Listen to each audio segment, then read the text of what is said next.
faith background. We get so twisted in this country and in many cultures to create divides and boundaries and barriers between human beings because of our faith difference. Think about it, that we use the thing that we believe makes us closer to God, the very thing to divide us from one another at times. And that makes no sense. And so I'm not one of those people. There was a time you would see people in the pulpit say, oh, if you don't believe in Jesus, you're going to hell. That's insanity in many ways, because that is not what Jesus even believed. And so the key is, do you believe in God? And whatever your path is to God, I celebrate that. Personally, I celebrate that. Again, we have enough in this world that divides us. We need to find those things that bring us closer together. And if God cannot bring us closer together, then something is wrong, not with God, but in how we think we know God and understand God. Amen? So come on, let's declare.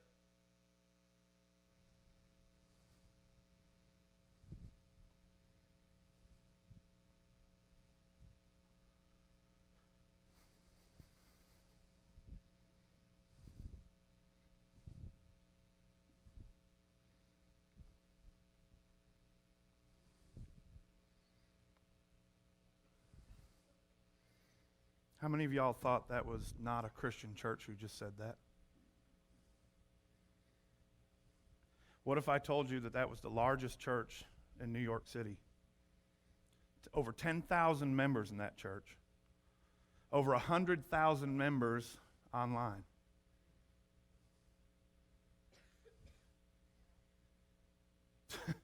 You see, when I was coming here, I was trying to, I've probably got 60 different presentations.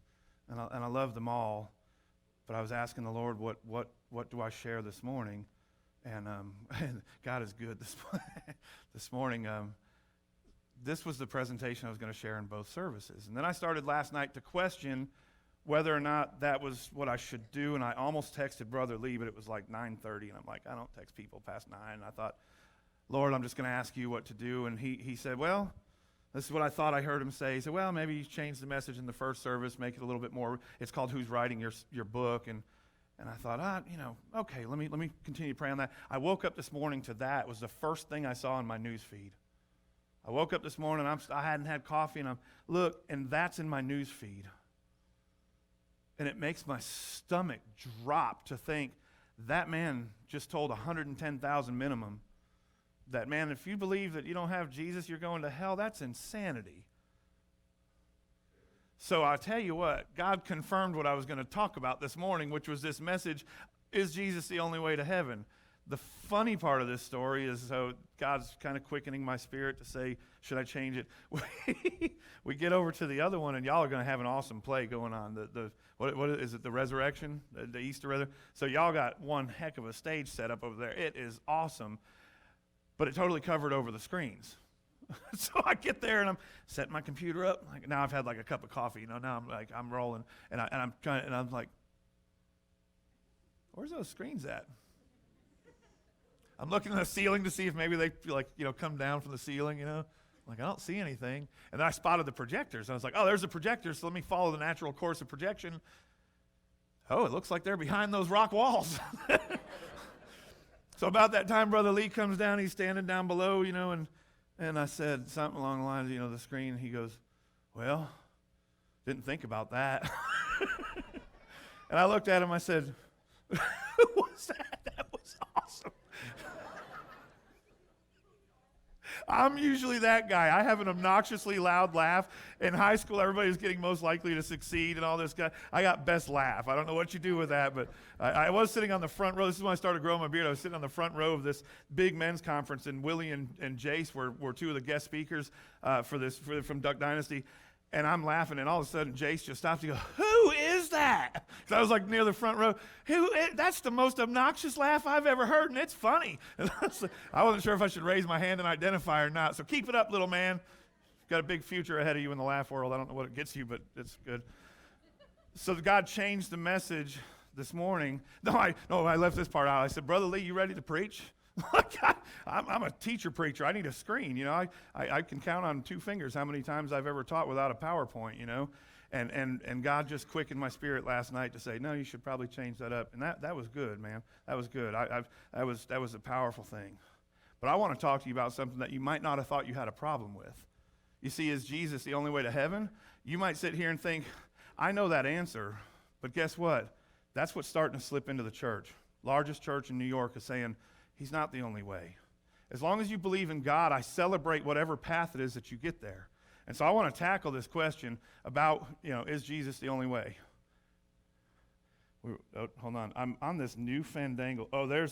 This thing is so backwards. I have a really expensive one, and the magic spot was like right here. It stopped working. So he gives me this one that has no name on it, came from Tokyo probably, and it works amazing, but I don't know how to buy one because there's nothing. My expensive one didn't work, and this little thing works. So anyways, is Jesus the only way to heaven? I am the way, the truth, and the life. John 14:6. What does that say? No one comes to the Father except through me. Again, how many people your stomach kind of dropped when you heard him say that? It just, it hurts. But man, when I found out that was the largest church in New York who's pushing that forward, I thought, well, I'm going to go and I'm going to defend it right here in Tupelo, Mississippi, and make sure that they're aware of how to defend this position. So is he the way, the truth, and life? Let's start with, is he the truth, right? And in order to tackle that, we're going to do something kind of fun. We're going to tackle relativism versus absolute. Relativism is this, the view that all truth claims are relative to the person. This is based on feelings or emotions, preferences, not facts at all. There's no logic, there's no facts, there's no nothing. Relativism is a common view. When I was interviewing for my first youth pastor job, the pastor said, what's the biggest problem within youth groups today? What is the number one problem that they face? And to me, the answer was so simple, Christian relativism. Your God is your God for you, just let me have my God, and your sin's different than mine, and don't judge my sin. And Christian relativism, because it's not based on facts, it's not based on the Bible whatsoever. Here's some common claims with relativism. There is no truth. That's called a self-defeating statement, because how do you know that that's a true statement? If there is no truth, that statement can't be true, can it? But yet the person who says there is no truth, man, they're dogmatic about it. They're trying to sell you on the fact that there is no truth, but that's a self-defeating statement. What about this? All truth is relative. If all truth is relative, then why should I listen? Like, if your truth is only relative to you, why am I listening to you? You know what I'm saying? Like, if all truth is relative, it's a self-defeating statement. What about this one? You can't know the truth. Okay, how do you know that to be true? If you can't know the truth, how do you know that to be true? That's why I can't stand relativism. It just doesn't work in so many ways. So let's move on to this. How about self-defeating statements? Here's one. I cannot speak a word of English. Somebody got it. Thank you, brother. I cannot speak a word of English. Does that make any sense to you? I'm talking English. It's a self-defeating statement. How about this? I refuse to talk to you right now. In order to say I refuse to talk to you right now, what are you doing? You're talking. It's a self-defeating statement. It doesn't hold up. You should not force your morality on other people. Wait a second. Are you forcing your morality on me, forcing my morality on you? It's a self-defeating statement.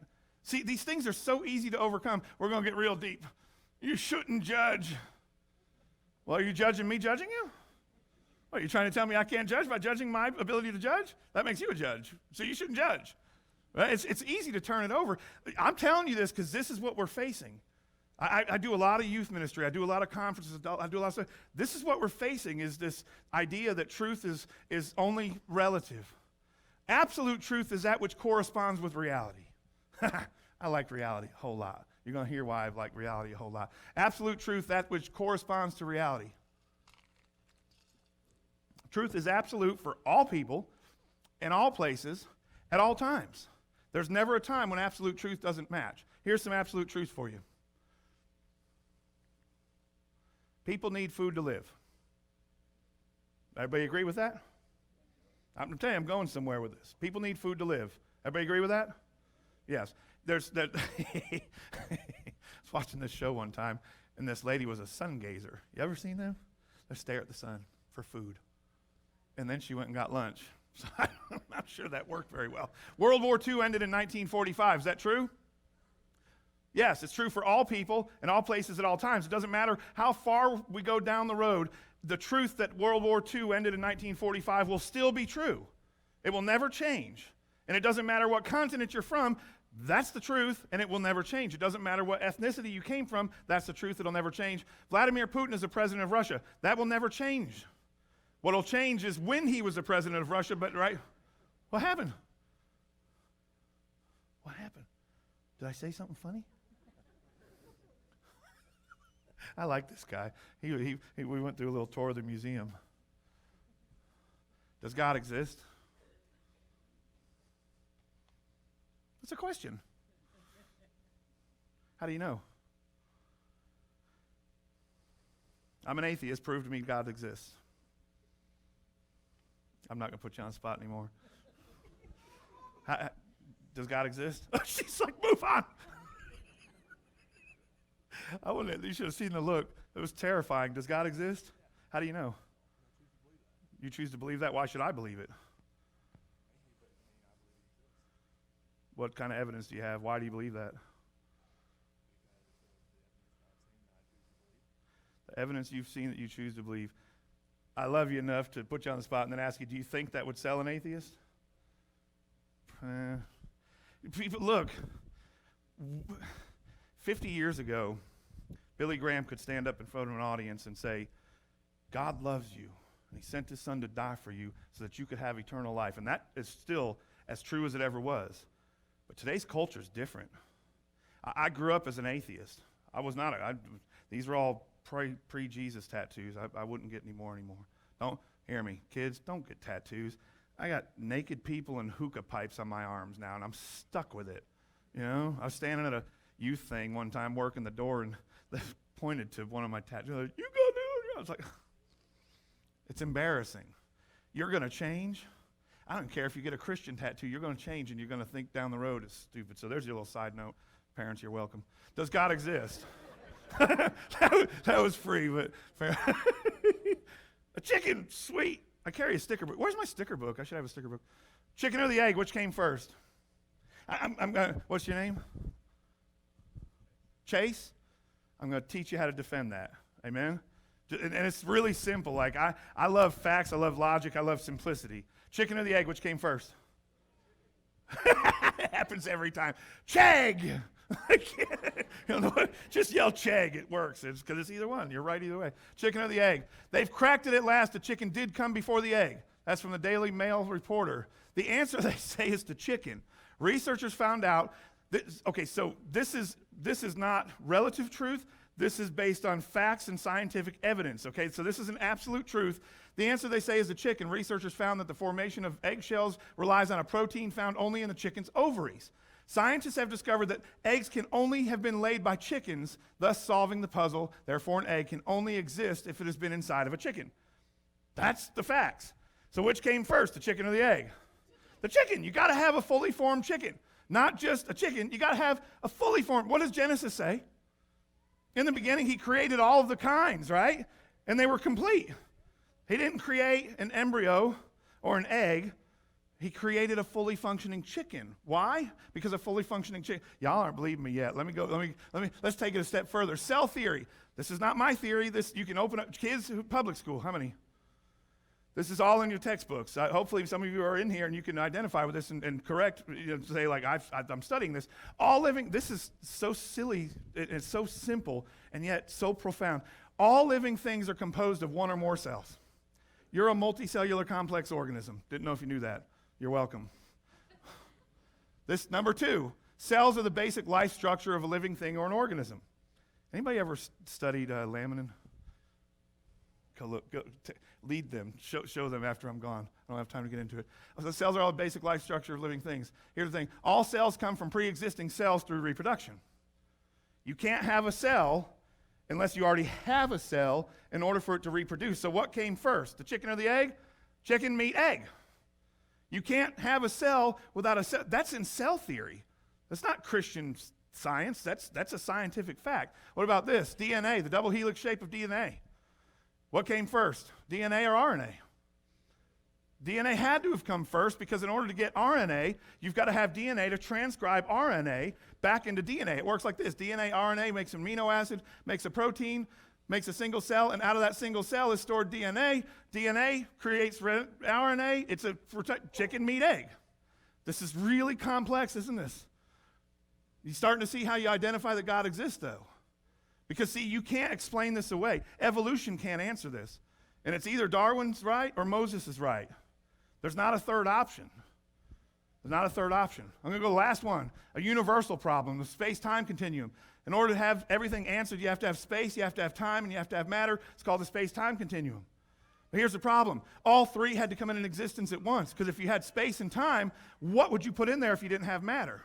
What if you had matter and space? When did it go in? And what if you had matter and time? Where did it go in?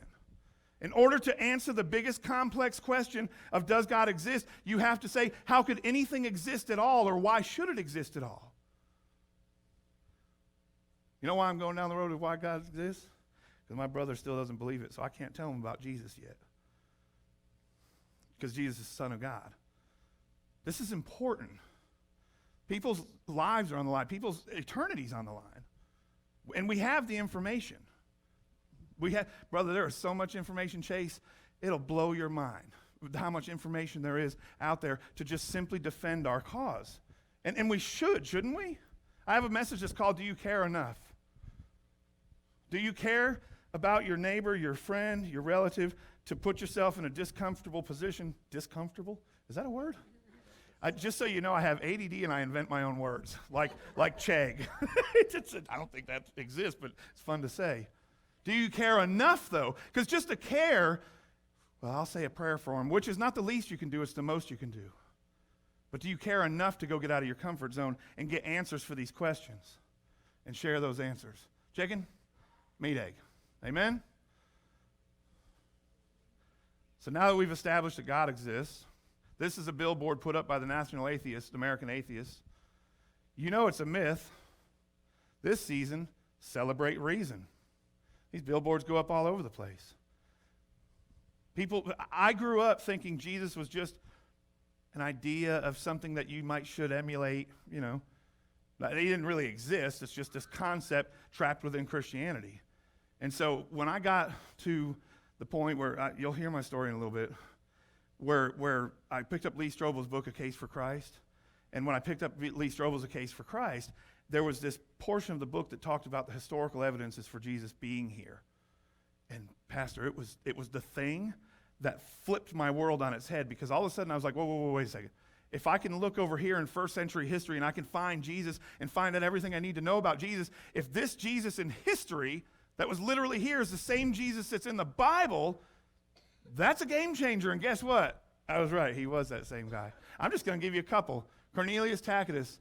Therefore, put down the rumor Nero substituted his culprits. Everybody was thinking Nero set the city on fire and he was trying to blame the Christians. So to put down the rumor, Nero substituted his culprits and punished the most unusual ways those hated for their shameful acts, whom the crowd called Christians. The founder of this name, Christ, Christus in Latin, had been executed in the reign of Tiberius by the procurator Pontius Pilate. So now we know that. Not only was he written about in the first century by an enemy territory. Cornelius was a Roman historian. He had nothing to do with Christianity. He was an enemy of the faith, but he's writing about Christ. And now we also know that he was put down by Pontius Pilate. This is my favorite part. Suppressed for a time, the deadly superstition erupted again, not only in Judea, the origins of this evil, but also in the city of Rome, where all things horrible and shameful from everywhere come from and become popular. The evil suspicion was shut down for a minute, and then what do you think that is? He went to his death, and for a moment, the disciples ran. And it was over, man. We were done. And then, I think I'm going to go over by like 10 minutes. Is that okay? Okay. 30. He's sitting on the front row and said 30. Okay, on the back, they're like, 5 minutes early. I got to get to lunch. I found out this morning why they're called back row Baptists. Here's why. This gentleman was sitting there, and he said, I'll be sitting on the second row. And then pointed to the second row in the back. I was like, sir, that's one of the last rows. The second row is right here. No, it's not. So then I thought, okay, well, that's the logic. If that is the second row, you're technically in the front, which doesn't make it a back row Baptist anymore, but explains a lot. Did I tell you I had ADD? I forgot to tell you about that. So we've got our first example. Here's our second example. Pliny, again, not a fan of Christianity that's coming up. They were in the habit of meeting on a certain fixed day before it was light. Why is that important? What's today? Sunday. When is the Sabbath? Shabbat. Oh, I'll give somebody a sticker if they really know. It's Friday at sundown. till Saturday at sundown is technically the Shabbat. So it's kind of Saturday, but it's sundown Friday to sundown Saturday. So why is this important? We have first century attestation as to why we meet on Sunday, because they were celebrating the resurrection. When they sang anthems to Christ as God, so if anybody tries to say the first century church didn't believe he was God, and it wasn't until the 3rd century that they glorified and edified him as God, that's a lie, because we have it right here, and I have a whole bunch of those. And bound themselves by a solemn oath not to commit any wicked deed.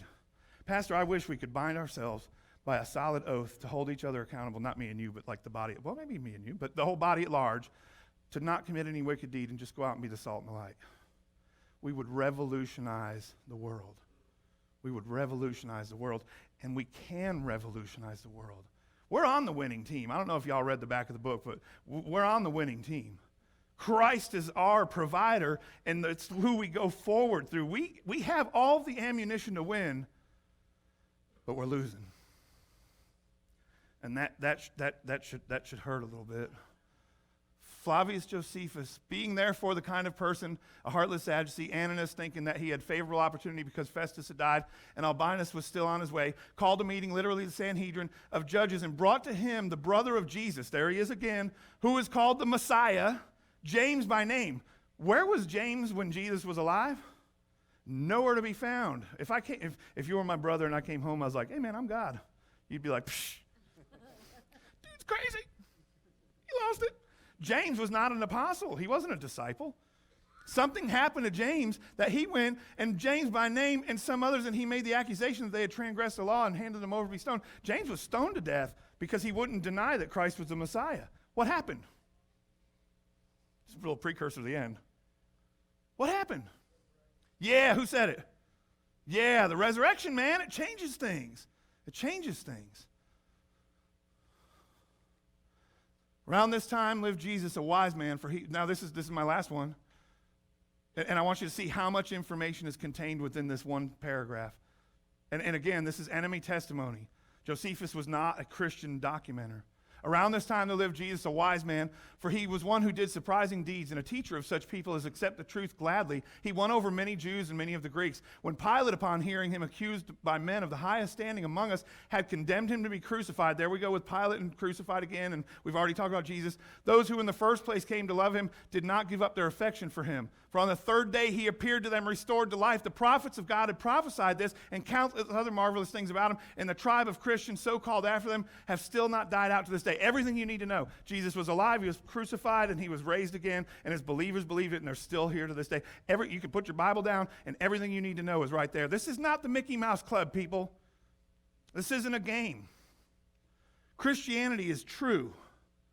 And if it makes it true, it should change the way that you live, because first of all, the Holy Spirit moves in and changes you, and then it changes the direction in which you want to walk. You see, I was nasty. I wasn't always this guy. I'll tell you that in a minute. That can never happen. What are the odds? Here's just some fun facts. I'm going to fly through them. Odds of bowling a game, 11,501. I'm just going to let you read those. Olympic medal. We just had the Olympics. Out of all the people that tried out and didn't even make the teams, and then they make the teams, and they go, and they travel, 662,000 to 1 of even getting. I know a person who was injured from mowing their lawn, so she fits into that one out of the 3,623. Bathtub, drowning in a bathtub, 685,000 to 1. The odds that Jesus could fulfill just 8 of the 300 plus prophecies of the Old Testament is 1 quintillion to 1. Just 8. If he fulfilled just 8, it's 1 quintillion to 1 chance that he could do that. This is kind of what that looks like. If I took the state of Texas and I filled the state of Texas with silver dollars, right, and I buried silver dollars. The state of Texas is huge. I don't know if you've been there, but it takes a day just to cross the state, and that's in a car. Man, it's huge. If I buried it 2 feet deep in silver dollars, and then I took and I placed 1 red silver dollar, but you don't know where it is because it's buried in there. And then I put a blindfold on you, and I gave you however much time you want, and you can go out and walk the entire state of Texas. You've got 1 chance with a blindfold on to bend over and pick up that coin. 1 chance you've got. That's likelihood of 8 prophecies. You got a 1 in quintillion chance to 1 that you're going to pick up that red coin. Everybody understand what I'm saying? It's impossible. 1 in quintillion chance. If I told you a lottery ticket, people buy lottery. I got a funny story with lottery. Don't play lottery. It's the stupidest thing. You know what you should do with your lottery money? Put it in the tithe basket, and I guarantee you'll come out with more. Anyways, that was free too. But people who play the lottery, if on the ticket it said 1 quintillion to 1, do you think they would play? No. They're like 1 million to 1. Yeah, take my money. But 1 quintillion to 1, and they're like, well, I'm not going to play, because it's statistically impossible. There are 44 rock-solid, irrefutable Old Testament prophecies of Jesus Christ. He fulfilled all of them. But there's 44 that were rock-solid, and I'm only going to give you just a few. He would be born in Bethlehem. Do you think that was in his control? On the left is the Old Testament scriptures. On the right is the New Testament fulfillment. Do you think, okay. Apart from the fact that he is God, so he did have a little control over things, do you think a baby coming into the world could say, I'm going to be born in Baltimore? No. You don't choose that. Messiah would be sacrificed for sin. That's huge. Huge. Sorry, you got to say huge in that. That's revolutionized. Huge. Children would be massacred. Do you think he had any control of that? That at his birth, children would be massacred? What about Messiah would be rejected by his own people? Declared the Son of God? He would be betrayed? These are obvious things that you can look in the Old Testament and see the prophecy, and look in the New Testament and see the fulfillment. Just 8. There's 6. Here's 7 and 8. Ready? I'm going to give you 4 more. Those are all very easy to see. And so what does that mean? If I was telling you to look for something, I would tell you to look for qualifiers. These are qualifiers to look for the Messiah. And not only did he fulfill 8, there's 12. He fulfilled over 44. He fulfilled over 300, which takes that quintillion and adds like 40 more zeros to the end of it. It's impossible. So he is the truth. The truth of the matter is I just took you through a 15-minute version of what could be a very long explanation of how we know that we know that we know that we know without beyond a shadow of a doubt that he was here. Again, hear my heart, please. This is not a game. Jesus Christ was literally here, literally in Jerusalem, literally 2,000 years ago. And if you don't think he was, research it and find out, young ones, because it matters to you. It should matter more than anything. So the way, how do you know he's the way? So I'm going to share just a little bit of my story with you, and I'm ashamed of every bit of it. So I when I was probably 2, my uncle started to molest me. I don't even know how long that went on. And look at me, somebody in here has either been through it or you're going through it. You're not alone. A crowd this size has at least 2 people who are probably in the middle of it. And parents, ask your children. Last weekend, I learned something very valuable. There was a little girl who a year and a half ago just came out of it. She was at a houseboat, and her grandfather was taking her down below. And a neighbor saw what was happening and said to the parents, after they came out and said, is that your daughter? They said, yes. And so they came out. I'm trying to be really PG here. And they said, is that your daughter? Yes. And said, we saw something. The grandfather goes to jail. Here's the thing. The parents didn't know. It was right underneath their eyes. Do you think they could have known if they had asked? Ask. Is anybody doing something that they ought not be doing? You know what I mean? I'm being dead serious with you. My wife was molested by her father. I was molested by my uncle. My future daughter-in-law was molested by her father, and people. It's a cancer on this society. Look what just happened with the Olympic doctor. Sorry, I get a little passionate about that subject because it's more prevalent than you even think you know, and it might even be your own kid. Mike knows what I'm talking about. Might even be your own kid. So anyways, that one wasn't free. That one cost me a lot. That started life off bad. By the time I was 6 years old, my neighbors thought it would be funny to give me cocaine and what's called helicopter gases rush. That was fun. By the time I was 12, I was not just smoking marijuana, but I was selling it.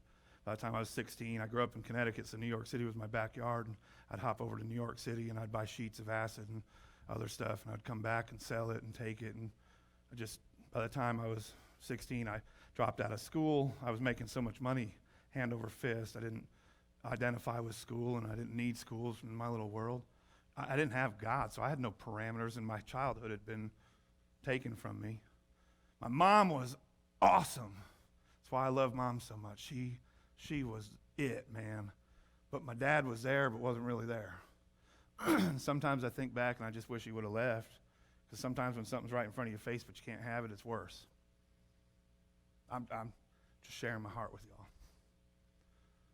So by the time I was 17, I thought, man, I got it all together. I moved out. By the time I was 18, I moved 1,000 miles away, living in Georgia, and just going through hell. I had no, I wanted joy, but how do you have joy when there's no God?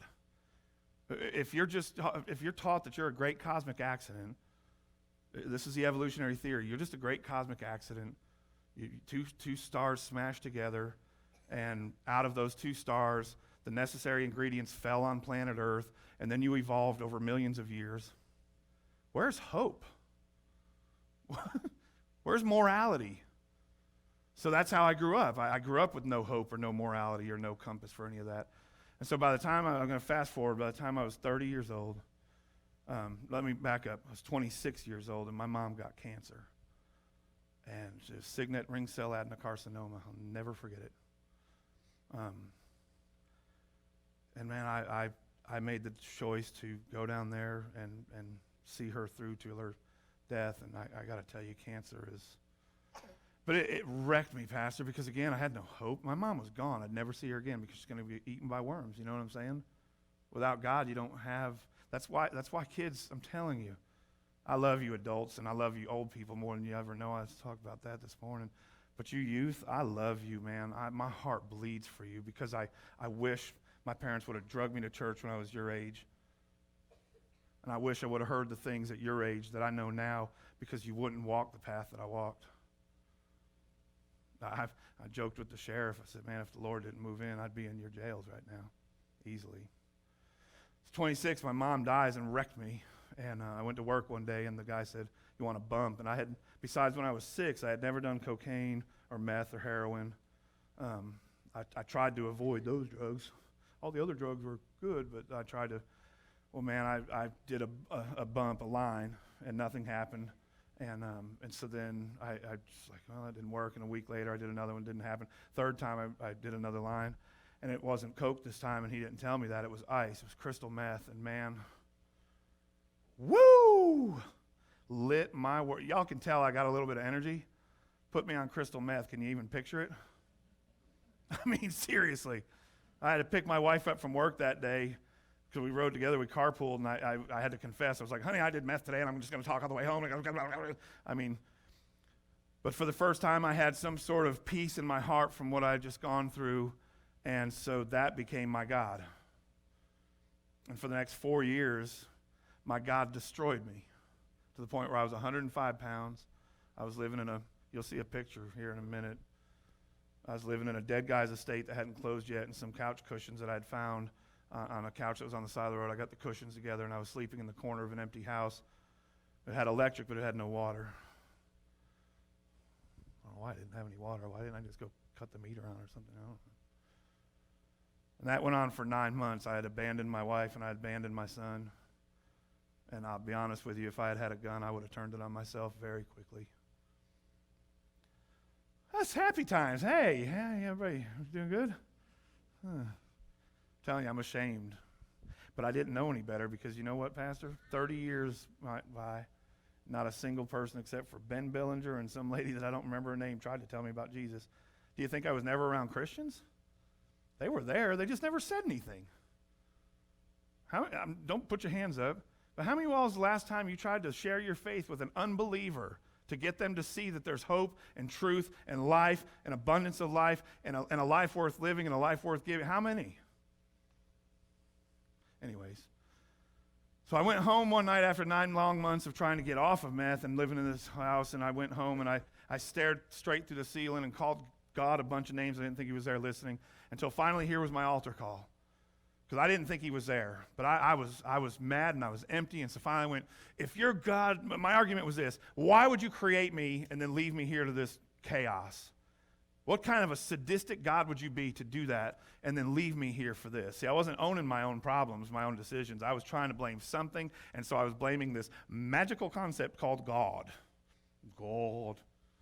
And I yelled at God through the ceiling of my house. And I said, if you're God, do something about it. Woo! Careful what you ask for. Because I woke up, my wife put me to bed sobbing in tears that night, and I woke up the next day who I am. The meth addiction was gone. He took my guitar because I was not using that properly. He took my cursing mouth away for the most part, Mike. Still working on that. Y'all pray for me. I'm from Connecticut, man. It was something that was just ingrained in you, so every now and again that Connecticut slips out, and it's like, whoo, sorry, God. I'm just being real with y'all. I didn't come here to not be real with y'all because I need you to hear what I'm saying. How you doing? You doing good? What's your name? Molly? It's good to see you. So that day I woke up and everything was different, and I had an issue on my hand. See, I knew that something supernatural had happened.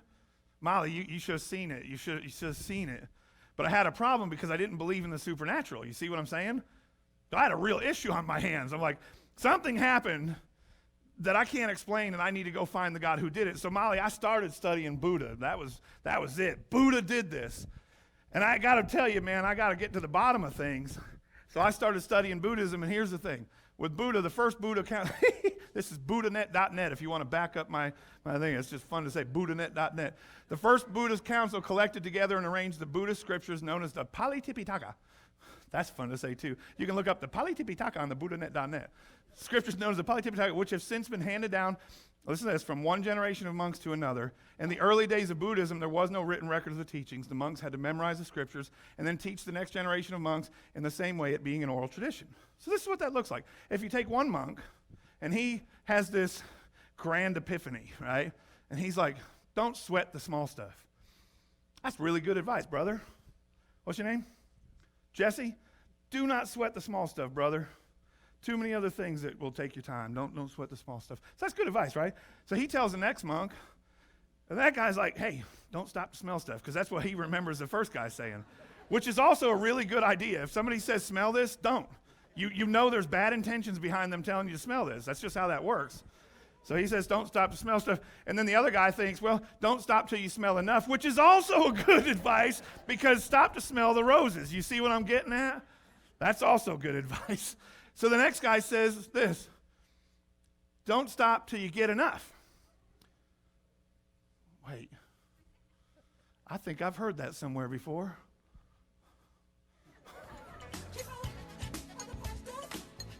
Stop till you get enough. Come on. Maybe that's where Michael Jackson got it from. I'm not really sure. Watch this is my favorite part. You got the dancing monks. I'm going over a little bit, but at least you got dancing monks, okay? So here's the thing. About 83 BC, which was almost 600 years after Buddha lived, during the reign of that guy in that place, that council held together in Sri Lanka, and the Tipitaka, for the first time in history of Buddhism, was written down on ola leaves. I can't go there, man. If you don't know what your original founder said 600 years later, I got a massive problem with that, man. I'm trying to find the God who did this. That doesn't match up because I started studying Buddhism, and guess what? First rule of Buddhism, there is no God. It's an atheistic religion, yet they wouldn't know that because they waited 600 years, and now you go to a Chinese restaurant, there's a Buddha, and there's money on it. They're burning incense to it. They put food on it. Why? Because they've exalted him to a place that he said doesn't exist. I'm sorry, that's not the God who did it. So then I started studying Islam because I thought, well, Islam has to be the answer. It has to be because they blew themselves up in that building. I remember exactly where I was and what I was doing on 9/11. Right? And so here's the problem, though. The beginning of Islam's a funny thing. You got to have the Quran, which is his holy written word. Then you have to have the Hadith, which is the commentary on the Quran, because the Quran makes no sense. They'll admit it. It makes no logical sense whatsoever. Then you have to have the Surat, which is a biography of Muhammad, just to understand what the Quran said in the first place. So here's the beginning of Islam was right here. This was the cave in which Muhammad had his first vision, and notice the cliff. Here's Surah 96. This was the very first vision. Read in the name of your Lord he created man from clinging form. Read, your Lord is the most bountiful one who taught by pen, who taught men what he did not know. What does that mean? They couldn't tell you either, so they had to write Hadith in order to do that. This is Hadith, book 1, chapter 3. The angel came down to him and asked him to read. The prophet replied, I don't know how to read. The prophet added, the angel caught me forcefully. Now keep in mind, this is Gabriel. When Gabriel comes, he says, fear not. I bring you good news of great joy. Ha! Fear not. Fear not. That's what we read in our Bible, but this is his version of it. He pressed me forcefully and then pressed me so hard that I could not bear it anymore. Then he released me, and again, he asked me to read, and I replied, I don't know how to read. Thereupon he caught me again and pressed me a second time till I could not bear it anymore. He then released me again and asked me to read, but I replied, I don't know how to read, or what shall I read? Therefore he caught me again for the third time and pressed me. He then released me and said, read in the name of your Lord who created all, created man from a clot. Read, and this is most generous. What does that mean? I still have no clue. So let's go to their third holy book, the Surat, and that's going to explain it. This is Surat Rasul, page 106. So I, Muhammad, read it, and he, Gabriel, that's the same Gabriel that's in our Bible, not a different one, departed from me, and I awoke from my sleep, and it was though these words were written on my heart. Tabari. Now, none of God's creatures were more hateful to me than an ecstatic poet or a man possessed. He thought he was possessed. I could not even look at him. I thought, woe is me, a poet or possessed. Never shall my people, the Qurashi tribe, his hometown, say this of me. So instead of going back to my Qurashi tribe and them calling me a man possessed, I'm going to throw myself off this cliff. I'm going to commit suicide. I'm going to throw myself off the cliff that I might kill myself and gain rest. So I went forth to do so then, bless you. And then I was way up the mountain. I heard a voice saying, oh, don't do it. You don't believe me that he thought he was possessed? This is in their word. Surah chapter 44, verse 14. When he went to him and told him what his vision was, they turned away from him and said, he's tutored by others. He's a possessed man. In there, what if my Bible told me that Jesus' followers called him possessed? Would you follow Jesus? No, man. I'm not a Christian because it's the cool thing to do. I'm a Christian because it's the truth. Because, see, again, I was trying to find the God who did it, and this isn't it either. That's not how you form a religion. You don't form a religion from false visions and wanting to kill yourself. That's where the prophet's buried. There's a temple of the tooth. If you don't believe me, that's the altar of the tooth. They have Buddha's tooth in there. Man, if I could only be that important, I got a tooth in my museum one day. Like they have a beard hair for Muhammad. There's where Confucius is buried. Here's where Joseph Smith of Mormonism is buried. What's different about this tomb? He ain't in there. They got bones of one and hair of another and tooths of another. They ain't got nothing on the Jesus tomb. Why? Because it's empty. It's empty. But how can we really know that Jesus rose from the dead? Nobody dies for a lie. See, if you told me right now, deny Christ or I'll kill you, I will go down, brother. I'm not going to deny him, but I believe I'm right. There's a chance I could be wrong because I wasn't at the event itself. Right? Everybody understand that? I was not there in the first century when this happened, so I could be wrong. I don't think I'm wrong. I think I'm 158% right. Okay, 258% right. I'm 1 in quintillion right. I know I am. But nobody dies for a lie. Here's what happened. Who was at the cross? Hey, go back. Near the cross of Jesus stood his mother, his sister, Mary, Clopas, Mary Magdalene. When Jesus saw his mother and the disciple whom he loved standing nearby, John was the only one there. Where did everybody else go? They were scared and they ran home. They were like little wimps, and they went, I thought this was true, but he's being crucified. And they ran home. What happened? Just like James, why would Matthew be killed by a sword and Mark dragged through the horse by streets and Peter crucified upside down? They knew whether or not the resurrection was true because all they had to do was go, he's raised from the dead. And it started in Jerusalem. They could have walked over to the tomb, rolled it back, and pointed to the bones and said, no, he's not. They couldn't do that, so much so that they were willing to go down. James thrown off the temple. He didn't die, so they beat him with a fuller's club. James the Great was beheaded. Bartholomew was flayed with a whip. Andrew crucified. Thomas stabbed with a spear. Jude killed with arrows. Thomas the doubter died a martyr's cause, preaching the gospel of Jesus Christ, and he wouldn't stop it and he wouldn't deny it. What happened? He saw the raised Jesus. I can spend 2 hours proving the resurrection to be true. That's all I ever needed, man. When I look back and I saw, man, the disciples gave their lives for something that they originally ran for. The only thing that can possibly explain the difference is the resurrection. That's it, man. Psychologically speaking, they wouldn't do it. The way, the truth, and life, and I'm closing up with this. He is the truth. We saw that. He's the only way that stands up against scrutiny, and he is the life. And now here's a picture that I'm going to put up there just long enough for y'all to go, whoa. That was right before I met the Lord. That was right at the tail end of my meth addiction.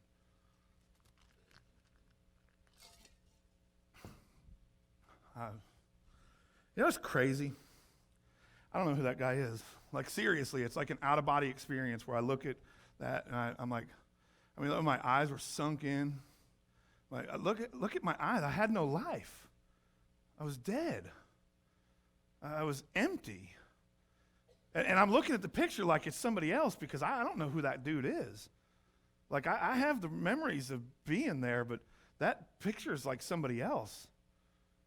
I'm going to go past that picture. Everybody has a book, your book of life.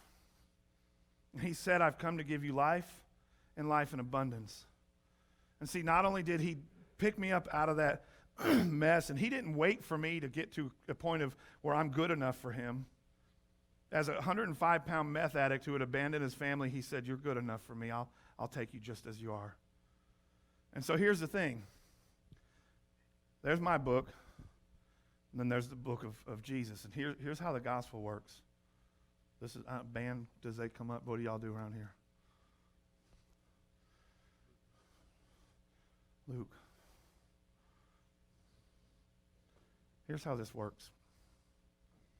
In my book, when you open it up, it's filled with all that nasty, dirty, embarrassing, disgusting, unworthy. That's what my pages are stained. They're torn, they're tattered, they're beat, they're abused. That's what's in my book. In Jesus' book, because he was the perfect sacrifice, his pages are clean as the day is long. They're pure white. In Jesus' book, when the Father opens Jesus' book, he sees his Son whom he's well pleased. So here's the thing. On that night that I said, if you're God, do something about it, this is what happened. This is the gospel message. He takes upon himself everything that you've brought to the plate, and he says, let me exchange that dust cover with you. Let's change this situation around to where when God the Father opens up my book cover with my face on it, it's going to have all your junk in it. Because I've paid for all your junk. 2,000 years ago, a man hung on a cross that didn't deserve to be there. He did nothing to deserve it. And if you come tonight, you'll probably see me cry like a little baby when I get down to the end of it. He didn't deserve it, but he took it from me, man. And I'm not bragging. I'm just telling you just a couple of snippets. I've gotten to go through the Grand Canyon on a leader's trip. It cost me $300. It's over $5,000, but God saw it fit to choose me because he said, I've come to give you life and life in abundance. And he chose me to go on a Grand Canyon trip with Answers in Genesis. And 197 river miles later, I was able to defend why the Grand Canyon was created in a matter of months, not millions of years. And I got to fly to a youth event up in Kitty Hawk, North Carolina. And we landed the private plane that a friend of mine had, and we flew up there. And as a kid, I always wanted to be a pilot, but my dad told me, you're not good enough. So I walked away from my dream. But on that day, I got to be in a plane that we came in backwards. Ken was a pilot. I was not flying the plane at the time, so I'm blaming Ken. He should have known better. We came in backwards on the runway. And when we did, it ended up putting us, and I know now why, because it hits the tailwind. It was kind of freaky, and we hit, and we land, and we go off the runway by about 10 feet. We're in the grass. And when we stopped, we all went, ooh, that was intense. 30 yards away was the marker stone from the Wright brothers' first flight where flight was invented. Pastor, I had my own radio show for years.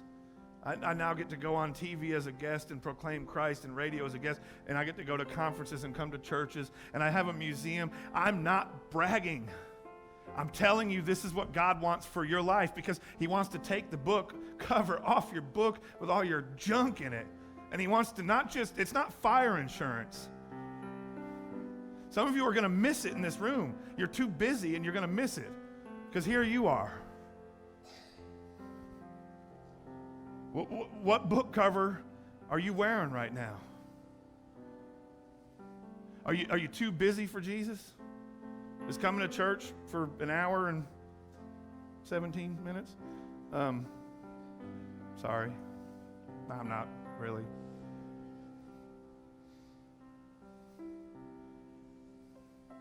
I didn't come all the way here to not tell you this. Don't miss it. what he's done for me is not anything special. It's what he does. It's just who he is. It's just his nature that he wants you to be filled with joy and content and a future and a hope and a life of excitement. He wants that. It's who he is. Everybody bow your heads, please.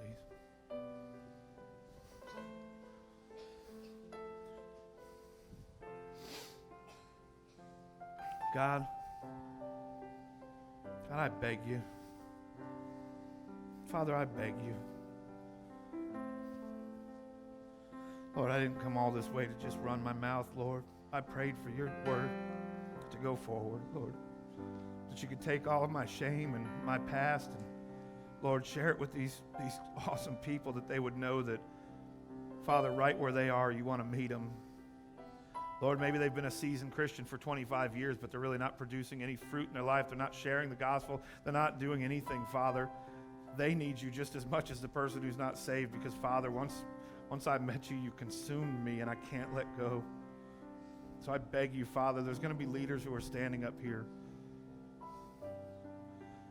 Don't leave without getting right with God. If you've got your book cover on, come up here and take your book cover off. These men of God will lead you into how to do that. There's nothing magical. It's a heart transfer. It's a book cover transfer. It's a heart transfer. But if you don't do it, that's not God's fault. See, God's never going to send anybody to hell. People send themselves to hell by rejection of his son. It's up to you whether or not you're going to do that. Or it's up to you whether or not you're going to say today, I'm so tired of my menial Christian walk. Why does this fat, bearded, tattooed ex-druggie get to do it and I don't?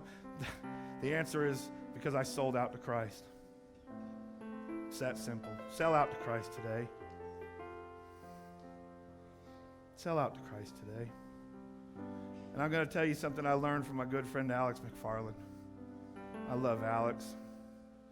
And he said the most powerful thing. He says, get up right now and come down here. Don't worry about your neighbor. They didn't die on a cross for you. So as the band plays and the men of God come forward, I'm telling you, get up.